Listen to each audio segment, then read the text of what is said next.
कल की कथा आप लोगों ने श्रवण की। कल आप लोगों ने सुना कि जो गीधराज, गीध जटायु, गीधराज ने रावण से युद्ध किया था। सुना था ना माता जी? यहीं पर तो थी कथा। रावण से गीध ने युद्ध किया और जिसमें क्या होता है, रावण ने जटायु के पंख काट दिए। जटायु के पंख काट दिए। जैसे ही पंख कटे हैं जटायु के, आज जटायु ने कहा, हे प्रभु आपने बहुत अच्छा किया। अब बताओ, किसी ने पूछा जटायु से, तुम्हारे पंख कट गए और तुम कह रहे हो कि बहुत अच्छा किया भगवान ने। तो जटायु कहता है कि अच्छा इसलिए कह रहे हैं, यदि हमारे पंख होते तो हमारी जिम्मेदारी रहती राम जी को बताने के लिए। वहां हम जाते, राम जी के पास में बताते कि सीता जी को रावण ले जा रहा है, ये जिम्मेदारी हमारी रहती। लेकिन अब भगवान, हमारे पंख कट गए हैं तो अब भगवान खुद आएंगे यहाँ पर। वैसे हमको जाना पड़ता भगवान के पास, लेकिन भगवान की कृपा हुई, अब भगवान खुद हमारे पास चल कर के आएंगे। इसीलिए गीधराज कहते हैं, हे प्रभु आपने बहुत अच्छा किया। अब भगवान हमें दर्शन देने आएंगे।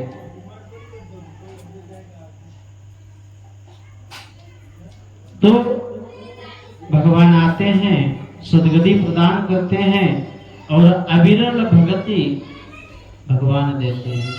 अविरल भगति मांगी बर गीध गयो हरिधाम, तेहि की क्रिया यथोचित निज कर कीन्ही राम।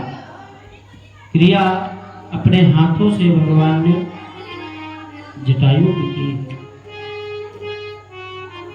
उसके बाद में भगवान आगे बढ़ गए और कबंध राक्षस को सदगति प्रदान की। कबंध राक्षस को आवत पंत कबंत निपाता, ते सब कही साप के बाता। एक राक्षस था, उसको भी श्राप लगा हुआ था और भगवान ने उसका भी उद्धार किया, क्योंकि उस राक्षस को महाराज ऋषि जो दुर्वासा जी थे, उन्होंने श्राप दे दिया था कबंध को, तो इस कारण वो राक्षस बन गया था। आगे भगवान बढ़ते हैं और यहाँ पर बताया गया है, कल आप लोगों ने एक भजन भी सुना था, भरत भैया ने गाया था सबरी का भजन, सबरी निहारे रास्ता। अच्छा, रामा रामा रटते रटते, रामा रामा रटते रटते बीती है उमरिया, रामा रामा रटते रटते। सबरी की कथा सुनी होगी आप लोगों ने, मैया सबरी की। जो मैया सबरी जी थी ना, ये जब छोटी सी थी, सबरी छोटी से ही भगवान की भक्ति में लगी रहती थी, भगवान की भक्ति में लगी रहती थी। ये भील जाति से थी, भीलनी थी, नाम था सबरी। तो एक समय सबरी के पिता के पास में एक ब्राह्मण आए, एक ब्राह्मण जी आते हैं, पंडित जी आते हैं। तो कहा कि हमारी बिटिया का कोई हस्तरेखा देख लो। तो पंडित जी ने बताया कि आपकी बिटिया है ना, जो ये इसके अंदर जो भक्ति बसी हुई है, भक्ति। ये आगे चल करके बहुत बड़ी भक्त होगी भगवान की, भगवान की भक्त होगी, बहुत बड़ी संत बनेगी, संत बनेगी। जब ऐसा सुना भील ने, उनके माता पिता ने, तो उन्होंने सोचा कि यदि ये संत बन गई है, क्योंकि कोई भी यदि आपसे ही पूछा जाए कि माता जी आप अपने बच्चे को बाबा जी बनाओगे क्या, तो हाँ करोगे क्या? नहीं हाँ करोगी ना, बहुत मुश्किल है।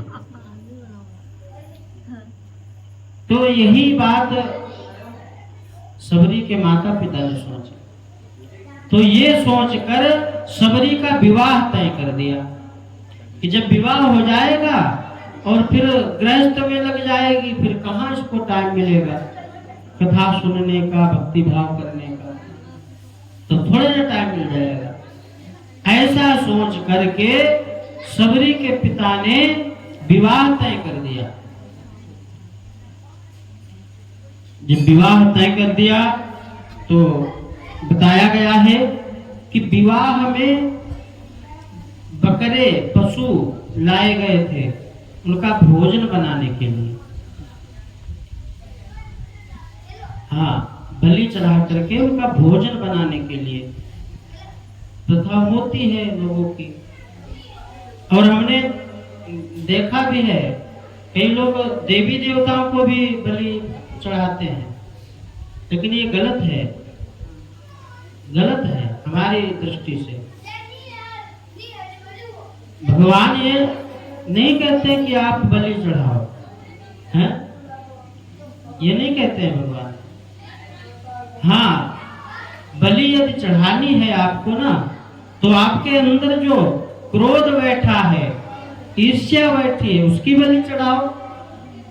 अगर बलि चढ़ानी ही है तो शेर की बलि चढ़ाओ, बकरे की क्या चढ़ा दे? शेर को तो कोई छूता भी नहीं। कहने का तात्पर्य जो सीधा है ना, जो सीधा होता है ना, उसको सताया जाता है। आपने देखा होगा माता जी, जो सीधे पेड़ होते हैं ना, सीधे पेड़, वो पहले काटे जाते हैं, इनसे कुछ बन जाएगा। जो टेढ़े मेढ़े पेड़ होते हैं उनको नहीं कोई छूता, इनसे क्या बनेगा भला? जलाने के ही कार्य आएंगे, बाकी कुछ कार्य आएंगे नहीं। इसलिए सीधे पेड़ काटे जाते हैं। और हमेशा जो सीधे व्यक्ति होते हैं उनको ही सताया जाता है। अभी कोई दुष्ट हो, जहां एक लगाया, उनसे फिर कोई नहीं बोलता है। कोई टेढ़ा हो ना, उससे फिर कोई नहीं बोलेगा। और सीधा साधा कोई है, हाँ, उससे उसको सब सताते हैं। और बकरे की बलि तो सब चढ़ा देते हैं, शेर की बलि चढ़ा के देखो, तुम्हारी बलि चढ़ा देगा खुद ही। तो ये बलि प्रथा, और कहीं कहीं तो मदिरा भी चढ़ाते हैं माता को, माता को मदिरा चढ़ाते हैं। कई कहते हैं कि माता पीवे मद का प्याला। मद माने जानते हो क्या होता है? मद माने होता है अहंकार। मैया पीवे मद का प्याला, अहंकार का प्याला। आपके जो अंदर अहंकार भरा हुआ है वो निकालो, आप वो भगवान को अर्पण करो। अहंकार तो लिए बैठे हो, हम इतने बड़े हैं, हम ये हैं, हम वो हैं। और मैया पीवे मद का प्याला, सब मदिरा पिला दी और बाद में खुद आकर के। तो कहने का तात्पर्य है कि ये हमारे देवी देवता हैं, उनको शुद्ध फल चढ़ाओ, मिष्ठान चढ़ाओ। तो लेकिन अलग अलग प्रथा है लोगों की, अलग अलग सोच है, तो उसमें ज्यादा तो कुछ कह नहीं सकते हैं। तो यही बात यहाँ पर भी थी। भील ने पशुओं को मंगाया था भोजन बनाने के लिए। जो बाराती आएंगे उनके लिए भोजन बनेगा। तो सबरी की जो माता जी थी, एक दिन केस संभाल रही थी सबरी के, तो सबरी ने सामने देखा बहुत से पशु बांधे गए हैं। श्री राधे, हाँ, इन बच्चों को जरा शांत करो, आराम से बैठ के कथा सुने। जो भी बच्चे घूम गए वो यहाँ के बैठे बोलो। हाँ, इधर ले आओ ना बच्चों को, इधर बिठाओ माताओं के पास में, अलग अलग बिठाओ सबको, बच्चों को एक जगह बैठेंगे तो फिर बतलाएंगे। कथा सुनो आप। हाँ, एक एक जगह अलग अलग बिठाओ, सभी बच्चों को अलग अलग बिठाओ, अलग अलग बैठेंगे तो कथा सुनेंगे। बोले बाल कृष्ण भगवान की, बोले रामचंद्र भगवान की। तो आइए एक भगवान नाम संकीर्तन बोलते हैं, उसके बाद में भगवान की कथा आप लोग श्रवण करेंगे। बोलिए श्री ठाकुर जी महाराज की। सभी तालियों का सहयोग कीजिए। राम का नाम लेकर जो मर जाएंगे, राम का नाम लेकर जो मर जाएंगे, युग में अमर नाम करे जाएंगे, युग में अमर नाम करे जाएंगे। ये न पूछो कि मर कर किधर जाएंगे, ये न पूछो कि मर कर किधर जाएंगे, वो जिधर भेजते हैं उधर जाएंगे। राम का नाम जय हो, प्रभु का नाम लेकर जो मर जाएंगे, राम का नाम लेकर जो मर जाएंगे, युग में अमर नाम करे जाएंगे, युग में अमर नाम करे जाएंगे।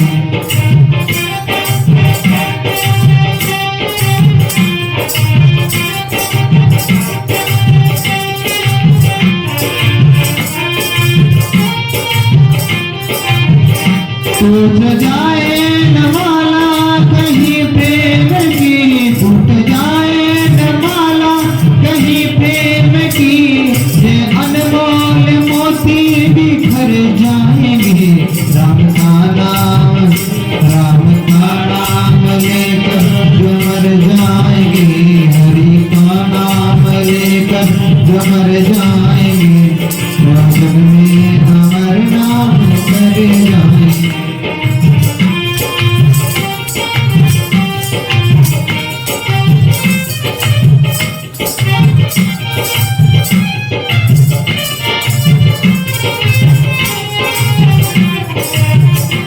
सभी बोलिए।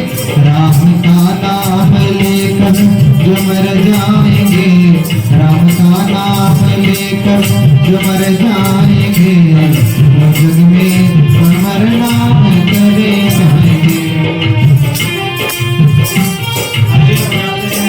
काहे आप मानो न मानो खुशी आपकी, आप मानो न मानो खुशी आपकी, हम मुसाफिर हैं कल अपने घर जाएंगे।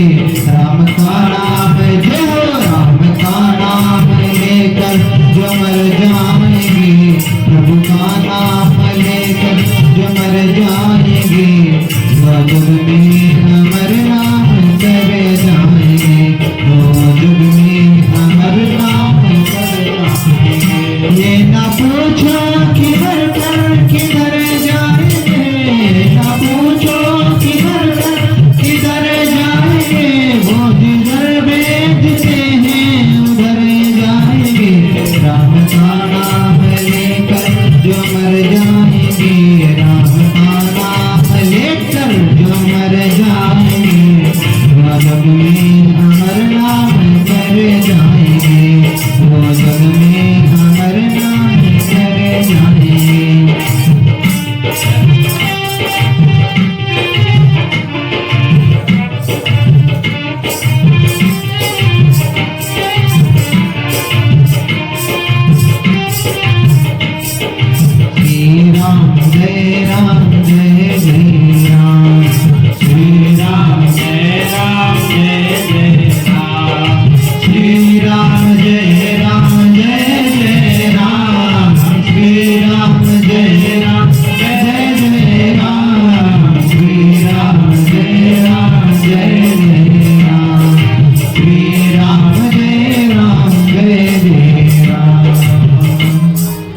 बोले रामचंद्र भगवान की।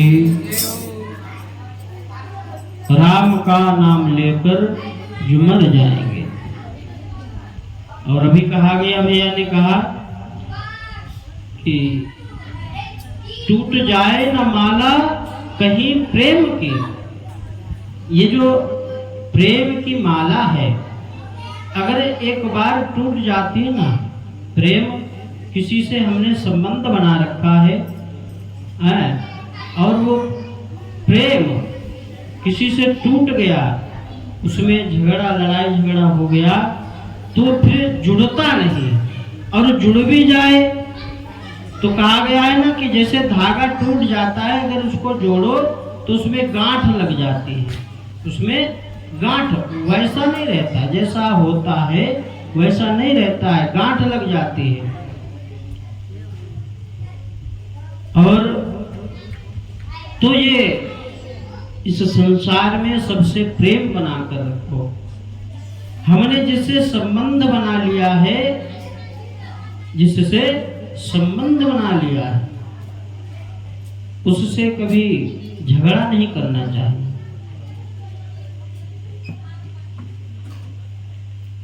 भाई जहां पर हमारा प्रेम है, प्रेम का दूसरा शब्द होता है विश्वास। हम किसी से प्रेम करते हैं तो उस पर हम विश्वास भी करना चाहिए, हमें उस पर विश्वास करना चाहिए। यदि विश्वास हट गया तो प्रेम भी हट जाता है, फिर प्रेम नहीं रहता।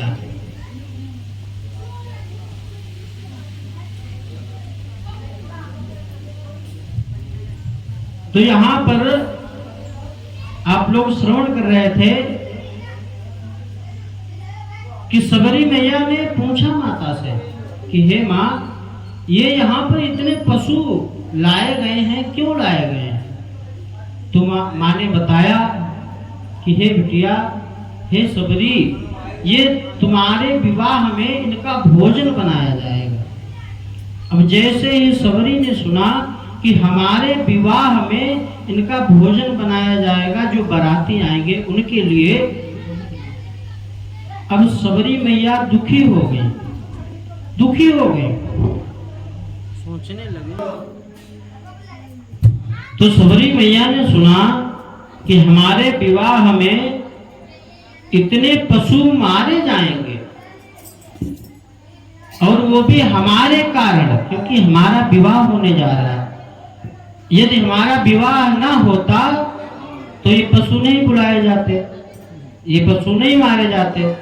तो ऐसा सोच करके सबरी माँ रात्रि में ही अपने घर से निकल गई और उन पशुओं को खोल दिया, बंधन से मुक्त कर दिया। अब रात्रि में ही मैया सबरी जंगल में चली गई, जंगल में गई और जंगल में, वन में संत महात्माओं की सेवा करने लगी। कैसे सेवा करती है? छुप करके सेवा करती है। कैसे? सबरी मैया सोचती है कि यदि किसी ने हमको देख लिया तो वो जाकर के हमारे पिताजी को बता देंगे और फिर हमको पिताजी ले जाकर के हमारा विवाह कर देंगे और हमारे कारण अनेक पशुओं की बलि दी जाएगी। ऐसा सोच करके सबरी माँ छिप करके वन में रहती है, संतों की सेवा करते हैं। कैसे संतों की सेवा करते हैं? जैसे संत जो होते हैं वो ब्रह्म मुहूर्त में उठते हैं, 4 बजे उठ जाते हैं संत जब। तो सबरी मैया क्या करती थी? 3 बजे ही संतों के आश्रम में बुहारी लगा करके, झाड़ू लगा करके और हवन करने के लिए जो समिधा होती थी, समिधा, लकड़ी समिधा, वो रख देती थी। रोज के रोज नित्य यही कार्य था, बुहारी लगाना और समिधा रख देना। अब वहां पर संतों ने सोचा कि ये कौन कर जाता है? भाई 4 बजे हम उठ जाते हैं, तो इससे पहले कौन कर जाता है? ऐसा सोचने लगे संतगण। तो एक दिन संतों ने सोचा चलो आज देखते हैं, और संतगण जगते रहे रात भर। जैसे ही 3 बजा सबरी मैया बुहारी लगाने लगी। संतों ने आकर के देखा कि एक सबरी है, एक तो जाकर के पूछा कि आप कौन हो कन्या? तो बताया कि हमारे पिता भील जो हैं उनकी मैं पुत्री हूँ, भीलनी हूँ मैं, नाम सबरी है हमारा। तो वहीं पर एक मतंग ऋषि जी थे। क्या नाम था? मतंग ऋषि। तो सबरी मैया ने मतंग ऋषि जी को अपना गुरु बना लिया, गुरु बना लिया। और मतंग ऋषि ने भी सबरी माँ को गुरु मंत्र दे दिया और अपनी पुत्री के समान मानने लगे। अब वहीं पर सबरी मैया उन मतंग ऋषि अपने गुरु जी की सेवा करने लगी। सेवा करती हैं, नित्य बुहारी करती हैं, पुष्प लाती हैं, हवन के लिए समिधा लाती हैं, सभी की सेवा करती हैं। सेवा करते करते जब गुरु जी इस संसार को छोड़ करके जाने लगे, तब कहा कि हे सबरी, अब हम समाधि लेना चाहते हैं। पहले जो संत थे मृत्यु उनके हाथ में होती थी, वो जब चाहते थे समाधि ले लेते थे, ऐसा तप था उनके पास में।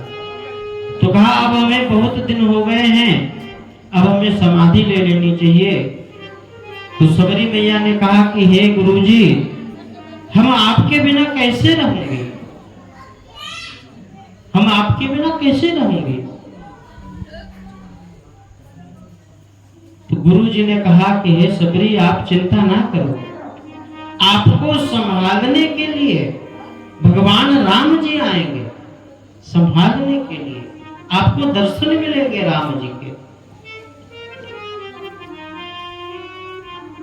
गुरु जी की आज्ञा पाकर के कहने लगी कि हे गुरु जी, भगवान आएंगे तो हम पहचानेंगे कैसे उनको, हम कैसे पहचानेंगे? तो यहाँ पर 5 चीजें बताई हैं गुरु जी ने, 5 चिन्ह बताए हैं। आज भगवान राम जी लक्ष्मण जी के साथ में मैया सबरी की कुटी के सामने आ रहे हैं, और इधर दूर से मैया सबरी ने 2 राजकुमारों को आते हुए देखा है। तो दूर से देखा है तो जो चिन्ह बताए थे ना, 5 चिन्ह गुरु जी ने, सोचने लगी। हमारे गुरु जी ने बताया था पहला चिन्ह क्या था? सरसिज लोचन। सरसिज लोचन का मतलब बड़ी बड़ी आंखें कमल के समान, कमल की जो पंखुड़ियां होती हैं उनके समान सदृश कोमल आंखें, बड़ी बड़ी कमल की पंखुड़ियों की तरह। सरसिज लोचन बाहु विशाला, उनके जो बाहु भुजाएं होंगी वो विशाल होंगी। सरसिज लोचन पहला, दूसरा बाहु विशाला, 2 हो गए। और तीसरा बताया है कि जटा मुकुट, जटाओं का मुकुट होगा, ये तीसरा चिन्ह बताया है। और चौथा क्या है? गले में बनमाला पड़ी होगी। सबरी मैया ने जैसे ही देखा सरसिज लोचन, अरे हमारे गुरु जी ने बताया था कि कमल के पंखुड़ियों के समान उनकी आंखें होंगी, तो देखा आंखें मिलाने लगी, देखा बिल्कुल वैसे ही आंखें हैं। सबरी मैया ने कहा अरे जो गुरु जी ने एक चिन्ह बताया था वो तो मिल गया है, अब दूसरा चिन्ह बाहु विशाला, भुजाएं देखी वो भी विशाल भुजाएं हैं। कहा गुरु जी ने, गुरु जी की दूसरी बात सत्य हो गई, भुजाएं भी विशाल हैं। उसके बाद बताया था सिर जो जटाओं से मुकुट बना होगा, सिर जटा मुकुट विशाला मुकुट बना होगा, तो वो भी चिन्ह मिल गया। चौथा चिन्ह, गले में बनमाला पड़ी होगी। बनमाला का मतलब समझती हूँ माता जी? बनमाला, बनमाला का मतलब होता है वनों में 5 पुष्पों से जो माला बनी हो। वनों जो जंगल में जो पुष्प होते हैं उनके पुष्पों से 5 पुष्प मिला करके, 5 प्रकार के पुष्प मिला करके उनकी माला बनी हो, उनको बनमाला कहते हैं। तो सबरी मैया ने देखा कि गले में कोई माला पड़ी है, तब तक प्रभु हमारे सबरी मैया के पास में पहुंच गए, पास में पहुंच गए। तो सबरी मैया ने पूछा कि हे भाई, आपके जो गले में ये माला पड़ी है इसका नाम क्या है? तो प्रभु ने कहा कि हे मां, इसका नाम बनमाला है, बनमाला। सबरी मैया बहुत प्रसन्न हो गई। 1 2 3 4 चिन्ह मिल ही गए। अब एक और चिन्ह मिल जाए तो समझ लो यही भगवान है, यही भगवान है। अब 5वां चिन्ह कौन सा था? श्याम गौर सुंदर 2 भाई, एक श्याम और एक गोरे, 2 भाई होंगे। सबरी मैया ने देखा है तो 2 लोग, एक गोरे भी हैं, एक श्याम भी है, एक गोरे भी है और एक श्याम भी है। श्याम गौर सुंदर और सुंदर भी है, 2 भाई। अब ये पता लगाना पड़ेगा कि क्या ये दोनों भाई भाई हैं, ये पता लगाना पड़ेगा। तो सबरी मैया ने पूछा कि हे भाई, ये जो आपके साथ में है ना गोरे, गौर वर्ण के, ये कौन है आपके? तो प्रभु कहते हैं कि हे मां, ये हमारे छोटे भाई हैं और हम रघुराई हैं, हम रघुराई हैं। तो यहाँ पर देखिए, जैसे ही कहा कि ये हमारे भाई हैं और हम रघुराई हैं, सबरी परी चरण लपटाई। सबरी मैया चरणों में लपट गई। गिरना अलग बात होती है और लिपटना अलग बात होती है। प्रेम में इतना हो गई सबरी मैया कि चरणों में लिपट गई। सबरी परी चरण लपटाई, प्रेम मगन मुख बचन न आवा, पुनि पुनि पद सरोर सरोज सिर नावा।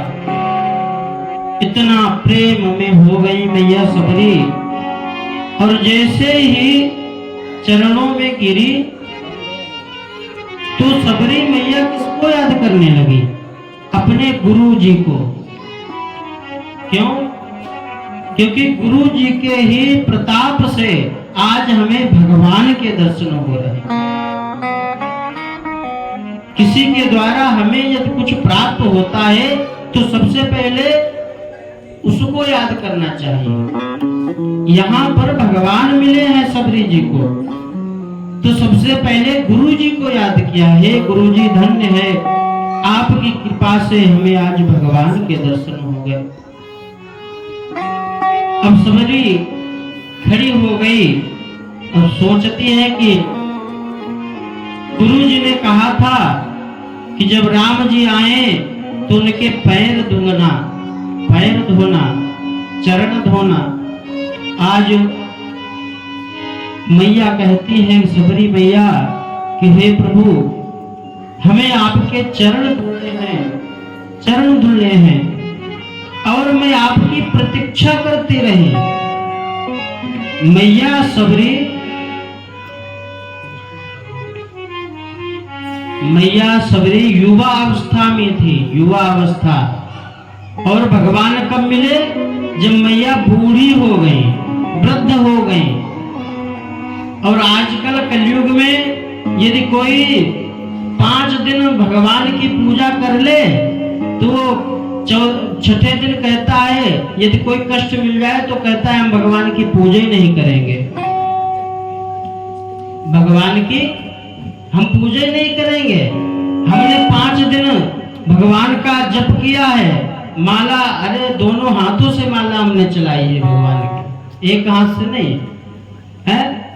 और छठे दिन ये थोड़ा भी दुख मिल जाए ना तो कहने लगते हैं कि अब हम पूजा ही नहीं करेंगे, सब छोड़ देंगे, हैं?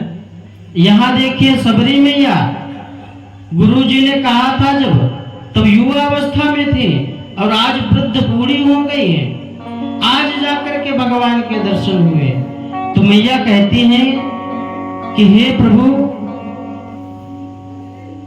अभी तक तो मैं आपके दर्शन के लिए, रोज आपकी सेवा करने के लिए रोज रास्तों में फूल बिछाती थी, रोज के नित्य क्रिया थी ना, बुहारी करती रास्ते में, कहीं हमारे भगवान आए उनके पैरों में कांटे ना लग जाए, फूल बिछाती थी, उनकी कोमल पग कोई कंकड़ ना लग जाए, इंतजार करती रही मैया सबरी।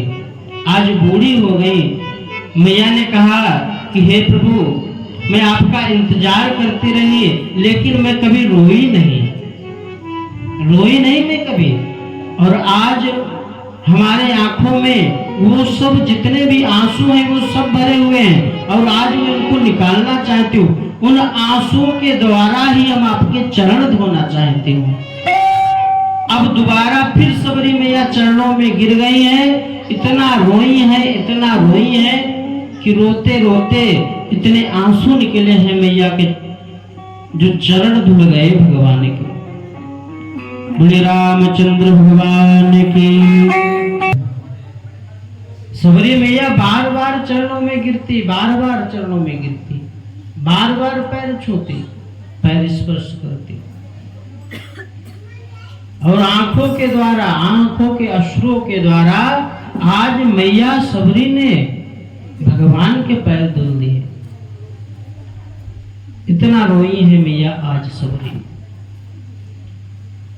सबरी मैया ने सोचा कि हमारे गुरुजी ने बताया था कि जब चरण धोना, हाँ, फिर उसके बाद में उनको आसन पे बिठाना, एक आसन बनाया, उस पे बिठाया भगवान को, और कहा था कि हमारे गुरुजी ने कहा था कि भगवान आएंगे भूखे होंगे तो उनको कुछ भोजन कराना। तो मैया क्या करती हैं, जंगल में जाकर के कंद मूल फल लाती हैं, बेर लाती हैं, सुना है ना, बेर खिलाए हैं। तो कई लोग कहते हैं कि मैया सबरी ने जूठे बेर खिलाए थे, जूठे बेर, सुना है? अब आप बताओ, जब आप भोग लगाएंगे भगवान का तो क्या जूठा कर लगाएंगे?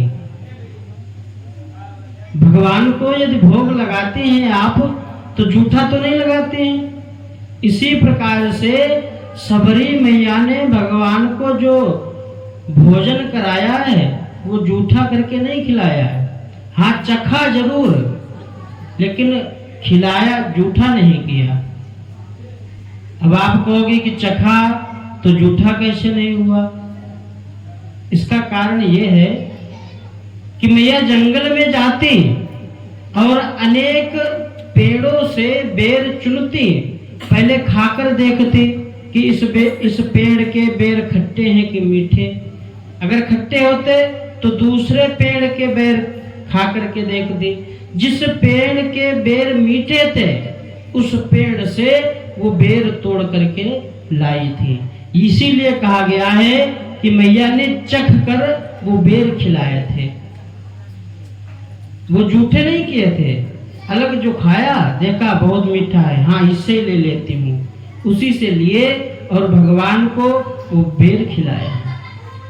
और यहाँ पर बेर खाए भगवान ने, प्रेम सहित प्रभु खाए बारंबार बखानी। बखानी का मतलब आपको पता है भाई, भगवान प्रेम से वो बेर खा रहे हैं और बार बार बखान का मतलब कह रहे हैं, वाह माँ बहुत सुंदर है, बहुत दिव्य बना है कंदमूल फल, और ये जो फल आप खिला रहे बहुत सुंदर है, बहुत मीठे हैं। बारंबार बखान, किसी की बड़ाई करना स्वभाव नहीं है अपना। किसी के घर यदि भोजन करने जाओ आप, हाँ, तो जब वो भोजन खिलाए ना तो कहो वाह बहुत अच्छा भोजन बनाया, बहुत सुंदर भोजन बनाया। तो बनाने वाले के मन में आपके प्रति प्रेम ही और बढ़ जाता है। किसी की बड़ाई कर दो ना तो और प्रेम बढ़ जाता है। तो कहने का तात्पर्य है, किसी के घर जाएं, भोजन खाएं तो बता कहो कि बहुत अच्छा, भले ही ठीक ना बना हो लेकिन कह दो हाँ बहुत अच्छा बनाया, जिससे वो प्रसन्न हो जाए। लेकिन कई कई तो ऐसे होते हैं, खाना खाने बैठेंगे तो नीचे मुड़ कर लिया, खाते गए 10-12 रोटियां खा गए। यदि पूछा कैसा बना, हाँ हाँ बढ़िया बना, ठीक बना। अगर खाना खाया है, बड़ाई कर दी, तुम्हारे पास से तो कुछ चला नहीं जाएगा और अगला प्रसन्न हो जाएगा ना। तो बड़ाई करना सीखें। भगवान ने फल खाए हैं और बारंबार बखान किया है, वाह मैया बहुत सुंदर खिलाए हैं, बहुत मीठे हैं। अब यहाँ पर भोजन कराया मैया सबरी ने और फिर हाथ जोड़ करके खड़ी हो गई। प्रभु जी को देखने लगी और कहती है कि हे प्रभु, कही विधि स्तुति करहूं तुम्हारी। हे प्रभु, मैं आपकी स्तुति कैसे करूं? मैं तो पढ़ी भी नहीं हूं, न कोई श्लोक जानती हूं, न कोई मंत्र जानती हूं, और मैं तो भील हूं, अधम हूं, अधम ते अधम, और उसमें भी मैं नारी हूं, मैं नारी हूं। तो भगवान कहते हैं, हे मां सबरी, आप ऐसा मत बोलो। आपको पता है आप में 9 भक्ति समाई हुई है, 9 भक्ति, 9 भक्ति आप में समाई है। आप बहुत बड़ी भक्त हैं। तो यहाँ पर सबरी मैया कहती हैं कि हमें पता ही नहीं कि ये 9 भक्ति होती क्या है, ये क्या 9 भक्ति होती है, हमें पता ही नहीं। अब यहाँ पर भगवान ने 9 भक्ति ज्ञान दिया है सबरी मैया को। तो आपने सुना, प्रथम भगति संतन कर संगा, दूसरी रति मम कथा प्रसंगा, गुरुपद पंकज सेवा, तीसरी भगति अमान, चौथी भगति मम गुण गण, करहि कपट तजिगान, मंत्र जाप मम दृढ़ विश्वासा, पंचम भजन सुवेद प्रकाशा, छठदम शील विरति बहुकर्मा, निरत निरंतर सज्जन धर्मा, सातव सम मोहिमय जग देखा, मोथे संत अधिक करि लेखा, आठव जथा लाभ संतोषा, सपने नहीं दे कहीं पर दोषा। 8वीं भक्ति क्या है? पहली भक्ति संतों का संग, दूसरी भक्ति ये कथा जो आप लोग सुन रहे हैं ये दूसरी भक्ति, तीसरी भक्ति गुरु की सेवा करना, ये तीसरी भक्ति है, चौथी भक्ति क्या है? भगवान का भजन करना, ये चौथी भक्ति है। पंचम भक्ति क्या है? मंत्र जाप, भगवान का मंत्र जाप करो। छठी भक्ति क्या है? सज्जनशीलता, क्षमा दमा, दया, ये अपने शरीर में लाइए। और 7वीं भक्ति है संतों से प्रेम करना, हमसे भी अधिक संतों का प्रेम करना, संतों से प्रीति करना। 8वीं भक्ति क्या है? जथा लाभ संतोषा, जैसा प्रभु ने हमको दिया है हम उसी में संतोष करें, ऐसा नहीं कि हम दूसरे का देख करके जलें। और सपने नहीं देखहीं पर दोषा, सपने में भी किसी का दोष नहीं देखना चाहिए, किसी का दोष नहीं देखना चाहिए सपने में भी। वो कहा गया है ना कि बुरा जो देखन में चला बुरा न मिलिया कोई, और जो दिल खोजा आपना तो मुझसे बुरा न कोई। कहने का तात्पर्य 8वीं भक्ति है किसी का दोष मत देखो। 9व सरल सब गुण चलहीना, मम भरोस ही हर्ष न देना। 9 भक्ति है सरलता और सबके साथ कपट रहित बर्ताव करना, कपट रहित बर्ताव करना। भगवान की दया हो रही है ऊपर से, तो आइए सभी लोग मंदिर में प्रवेश करें, बारिश आ रही है। आरती करो भैया, आप लोग आरती के लिए खड़े हो जाएं।